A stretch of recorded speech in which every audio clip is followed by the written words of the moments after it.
States of America.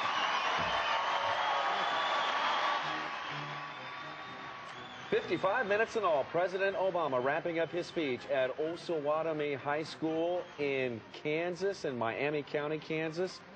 President touching on a number of things.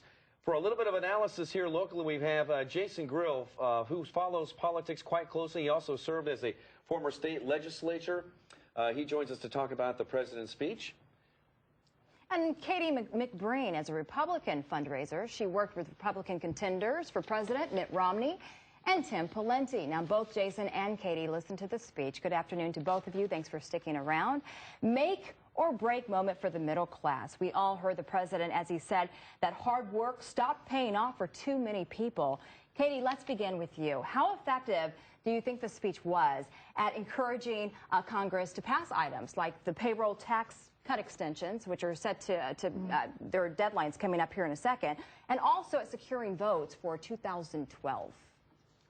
Oh, I think the president, he didn't succeed. This was just another campaign stump.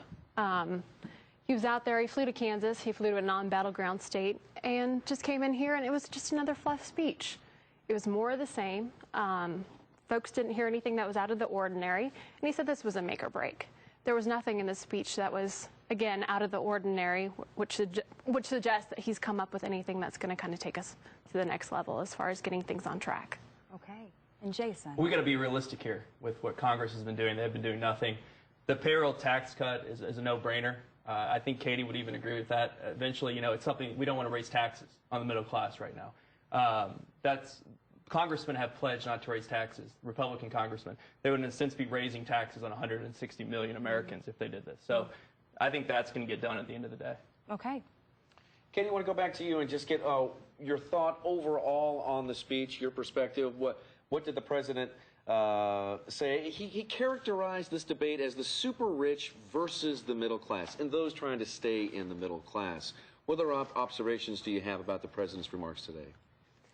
Again, it was just another campaign stump. There's nothing that came out of this speech that, you know, really sets the precedence for any new legislation that's going to come out.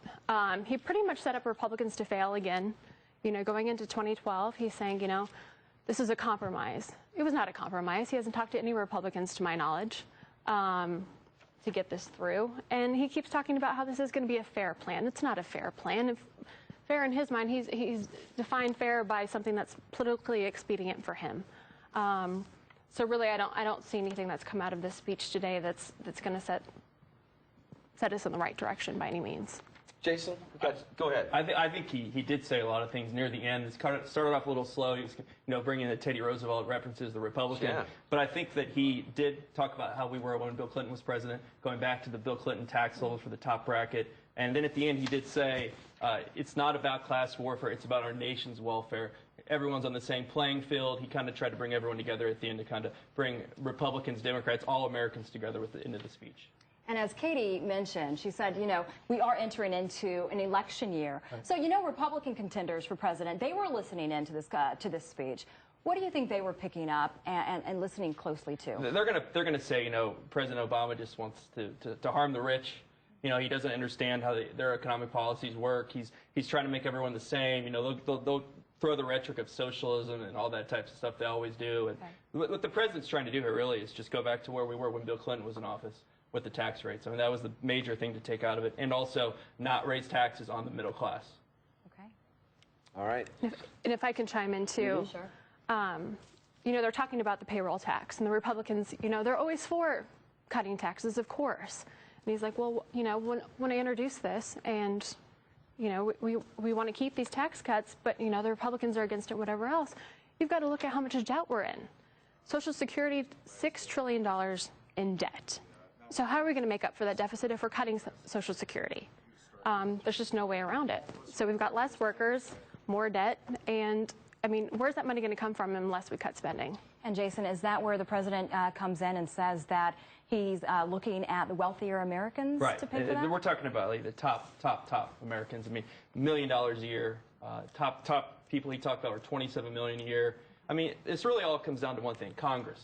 You know, what is Congress actually? Are they going to do anything to work together? They haven't done that in the past. So really, the president can't do anything more than put the plans out there, and it's up to Congress to pass the laws. And only time will tell, I guess, to see how effective this speech really was. We want to thank both you, Katie, and you, Jason, for coming in and spending some time with us. Thank you, guys. Thank you all for watching President Obama's speech at Osawatomie High School. Complete